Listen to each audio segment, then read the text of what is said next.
Fala galera, mais uma aula do canal Descomplicando Português. Eu sou a professora Noemi e a aula de hoje é sobre variedades linguísticas.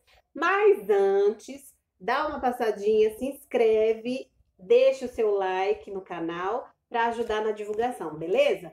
Então vamos lá, o que seriam variedades linguísticas? Nós vamos pensar que a linguagem ela é como se fosse o nosso closet, certo?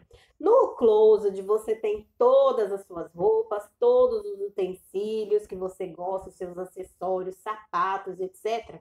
E você escolhe de acordo com a situação. Então, se você tem uma balada, você vai utilizar uma roupa que seja adequada para aquela determinada balada. Se você vai para a praia, você vai utilizar uma vestimenta que tenha a ver com esse contexto da praia, certo? Com a linguagem é a mesma coisa.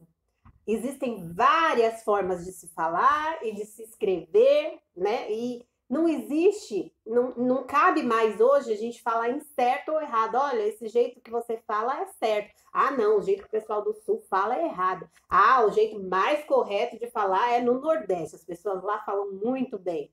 Não existe essa diferenciação. Por quê? Porque a linguagem, ela se caracteriza como uma imensidão de formas, né, de variações, e nós podemos adequar essa variação de acordo com a situação de comunicação. Então, assim como existem diferentes formas de falar e de escrever, existem várias formas de comunicação, várias situações. Situações mais formais, situações menos formais, e aí você pode adequar a sua linguagem. A gente não vai falar mais nesse conceito de certo ou errado. Eu acho que o mais apropriado para a questão da linguagem é nós utilizarmos o conceito de adequado ou inadequado para determinada situação, beleza? Então vamos pensar que são duas variedades. A que a gente chama de variedade padrão e a variedade não padrão. Na variedade padrão, vamos dizer que ela é uma variedade um pouco mais engessada, né? Uma variedade que você não pode fugir muito dos padrões ou das regras que estão lá. Na verdade, não é fugir muito, você não pode fugir de jeito nenhum dessas regras. Por quê? Porque é uma linguagem de prestígio social. A sociedade, por motivos que nós não vamos discutir aqui agora, ela estabeleceu essa linguagem como sendo a linguagem que todas as pessoas deveriam utilizar, certo? E aí, sendo uma linguagem de prestígio social, é uma linguagem exigida em contextos formais, como, por exemplo, entrevistas de emprego, vestibulares, situações de compra e venda, situações de contrato, de conversas em banco, comércio, comércios que a gente chama de comércios mais formais, né? Então, essa variedade, ela é exigida e faz com que nós, para termos acesso a esse tipo de situação, que nós tenhamos que aprendê-la, certo? Essa variedade, ela vem do que a gente chama de gramática normativa, que é a gramática que privilegia as regras. Existe a gramática normativa e a gramática internalizada. A internalizada é aquela que a gente já tem, aquela que a gente aprende com nossos pais, com nossos familiares, os nossos amigos desde pequenininho, certo? É aquela forma de construção que a gente aprende em casa. E a gramática normativa é aquela que a gente aprende na escola, que tem a ver com a linguagem padrão, certo? E por estar relacionada a contextos mais formais, ela não admite desvios, ela não admite erros, ela não admite gírias, por exemplo, ou expressões populares.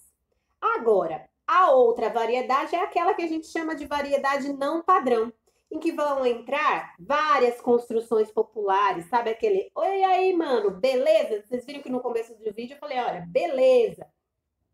Esse tipo de expressão acaba sendo configurado como gíria e faz parte da linguagem não padrão. A linguagem não padrão, digamos que ela seja um pouco mais flexível, um pouco mais maleável, e ela é utilizada em contextos informais, contextos mais livres de regras, num churrasco com amigos, com seus pares na escola, quando você está em sala de aula, mas não está num contexto de aprendizagem, está no intervalo, por exemplo, você pode fazer uso da linguagem não padrão. Então, a gente vai perceber agora alguns exemplos do que seria essa variedade padrão em construção de uma frase, por exemplo, e o que seria essa variedade não padrão. Vamos pensar na frase. nós vamos ao cinema. Eu tenho aí sujeito, verbo e objeto, certo? Eu tenho a construção certinha de acordo com com as regras gramaticais. E aí eu tenho o pronome de primeira pessoa do plural, o verbo de primeira pessoa do plural, nós vamos, e para onde eu vou? Ao cinema. A regra diz que o verbo ir exige a preposição a regra gramatical, gramática normativa. Então, nós vamos ao cinema. Essa é a construção padrão. Só que recentemente, numa maneira um pouco mais informal, essa construção que eu vou dizer para vocês agora, ela não era aceita, tá? Muita gente dizia que era errado utilizar, que é a expressão agente, que vem do francês, é agente separado, tá? Porque agente junto é outra coisa.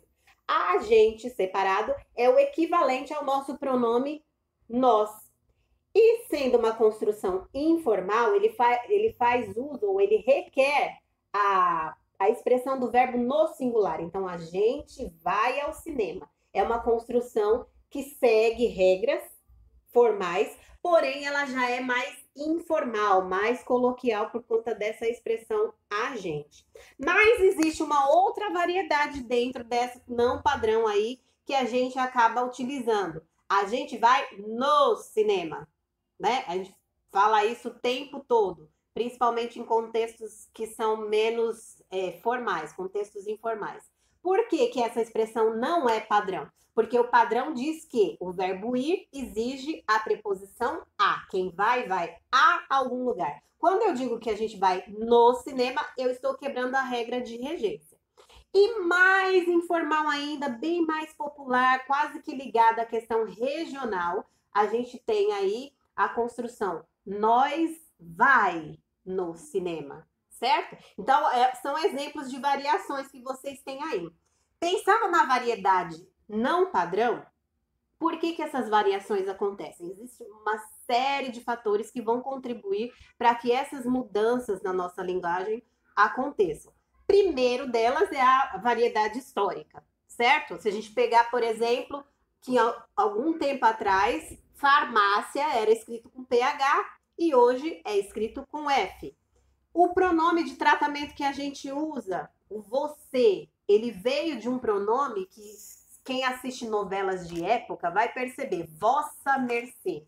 Esse vossa mercê ele foi se transformando até virar vós mercê por conta dele se popularizar no meio dos escravos, né, das pessoas mais populares da nossa sociedade.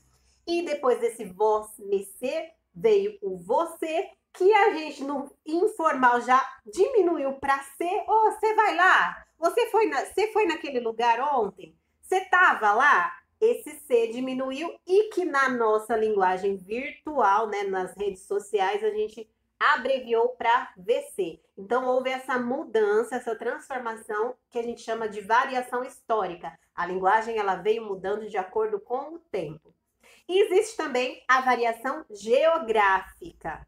A variação geográfica tem a ver com o lugar onde essa linguagem se criou, onde ela se formou. Então, a gente tem menino, que é comum para boa parte da população aqui, boa parte das pessoas no Brasil, mas a gente tem o guri, que é mais utilizado no sul, e o piá também, mais para o sul ainda.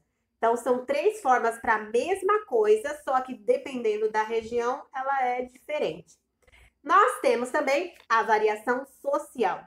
E essa variação social, ela está ligada à questão dos grupos sociais que vão se formando. Então, a gente tem, por exemplo, uma linguagem específica dos advogados, eles têm um código, né, que só os advogados entendem, uma linguagem que só eles entendem. Existe também a variação de um grupo chamado LGBT, tem a variação das patricinhas, dos surfistas, e aí a gente vai adequando, a gente vai observando essa mudança de acordo com a variedade. Exemplo, mina, garota e novinha são três palavras utilizadas para a mesma coisa, só que cada grupo social utiliza da forma que quer. E também a variação que a gente chama de variação etária. Se a gente observar, o jeito que você fala não é o mesmo jeito que seu pai ou sua mãe fala, ou que seus avós falavam, ou que os tataravós falavam, né?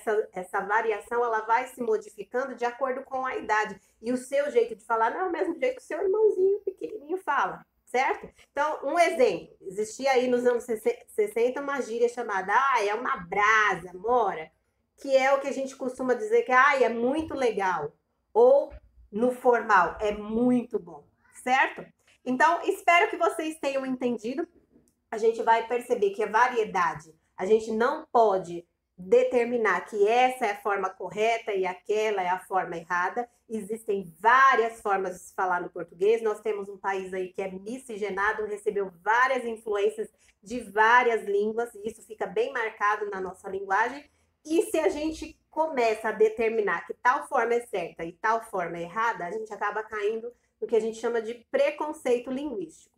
Então, o mais correto ou mais adequado é nós dizermos que nós somos poliglotas de uma língua só. Uma língua que tem uma variedade de formas de uso e nós podemos selecionar qual é a forma que eu quero usar para o momento adequado. Então, nós vamos falar em adequação da linguagem, certo? É claro que existem também a questão dos erros propositais, né? Os desvios que a gente chama de desvios intencionais.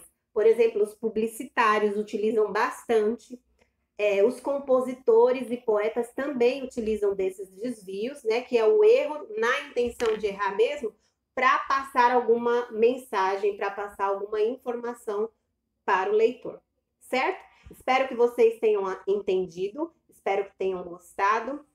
E mais uma vez, não esqueçam de deixar o seu like para ajudar na divulgação, beleza? Até a próxima!